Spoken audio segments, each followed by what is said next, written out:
우리 다 같이 사도신경 고백함으로 매일 5분 말씀 예배 하나님께 드리겠습니다. 나는 전능하신 아버지 하나님 천지의 창조주를 믿습니다. 나는 그의 유일하신 아들 우리 주 예수 그리스도를 믿습니다.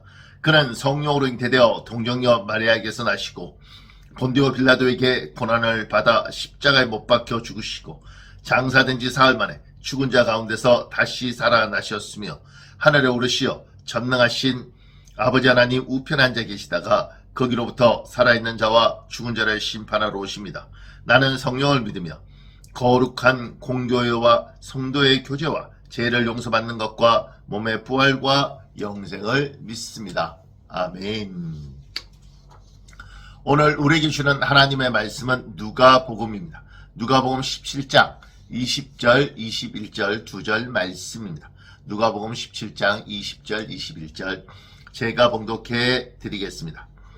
바리새인들이 하나님의 나라가 어느 때에 임하나이까 묻거늘 예수께서 대답하여 이르시되 하나님의 나라는 볼 수 있게 임하는 것이 아니요 또 여기 있다 저기 있다고도 못하리니 하나님의 나라는 너희 안에 있느니라.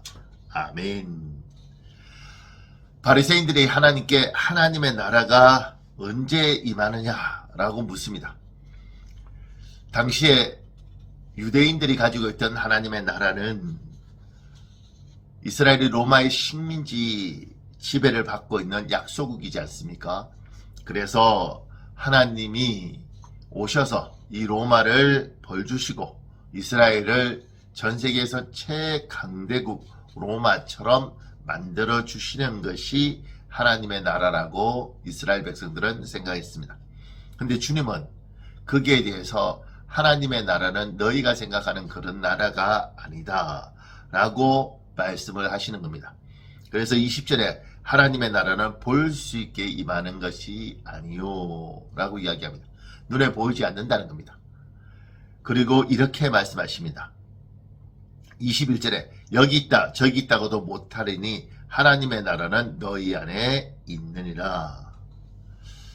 아니 이게 무슨 말인가? 하나님의 나라라는 것이 이스라엘 백성들을 강력한 다윗 시대의 왕국처럼 만들어주는 것이 하나님의 나라라고 믿던 이스라엘 백성들에게 하나님의 나라는 그런 나라가 아니고 하나님의 나라는 너희 안에 있느니라 라고 이야기를 하십니다. 여러분 하나님의 나라는 두 가지로 표현합니다. 하나는 우리 바깥에서 이루어지는 하나님의 나라입니다. 언젠가 예수님께서 재림하실 때 이 나라가 이루어질 것입니다. 또 하나는 우리 안에서 이루어지는 하나님의 나라입니다. 바깥에서 아무리 하나님의 나라가 이루어져도 내 안이 지옥일 수 있습니다. 내 속에서 전쟁터일 수 있습니다. 내 내면은 혼란스러울 수 있습니다. 그래서 바깥에 하나님의 뜻대로 하나님께서 통치하는 하나님의 나라가 이루어지는 것처럼 우리 안에 하나님의 나라, 하나님의 질서가 이루어지는 것이 있습니다. 이것을 성령께서 통치한다고 이야기합니다. 그래서 성령 하나님이 우리 안에 오셔서 우리를 온전히 통치하면 우리 안에 하나님의 나라가 이루어지는 것입니다. 사랑하는 여러분, 하나님의 나라는 두 가지입니다.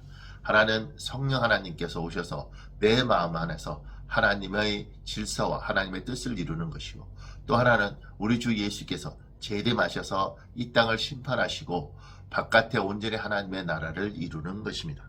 오늘은 그 두 가지 중에 바깥에서 이루어지는 하나님의 나라가 아니라 우리 안에 이루어지는 하나님의 나라에 대해서 예수님이 이야기하십니다. 그래서 성령 받으셔야 되고 성령 충만하셔야 되고 성령의 인도하심을 따라 살아야 됩니다. 그래야 내 안에 하나님의 나라가 이루어지는 것입니다. 바깥에 아무리 하나님의 나라가 이루어져도 내 안은 무질서하고 내 내면은 혼란스러울 수 있습니다. 하나님이 통치하지 않고 내가 통치하면 그렇습니다. 오늘 예배하는 여러분과 저는 성령 받으신 줄 믿습니다. 성령님께서 여러분의 내면을 온전히 통치하여서 여러분의 내면에 여러분의 마음에 하나님의 나라가 온전히 이루어지시기를 예수님 이름으로 축복합니다. 아멘. 우리 기도하겠습니다. 하나님, 오늘 예배하는 우리 모두에게 우리 안에 하나님의 나라가 이루어지게 하여 주옵소서. 성령 하나님께서 온전히 통치하여 주옵소서. 하나님의 질서가 우리 내면에 자리 잡게 하여 주옵소서. 예수님 이름으로 기도합니다. 아멘.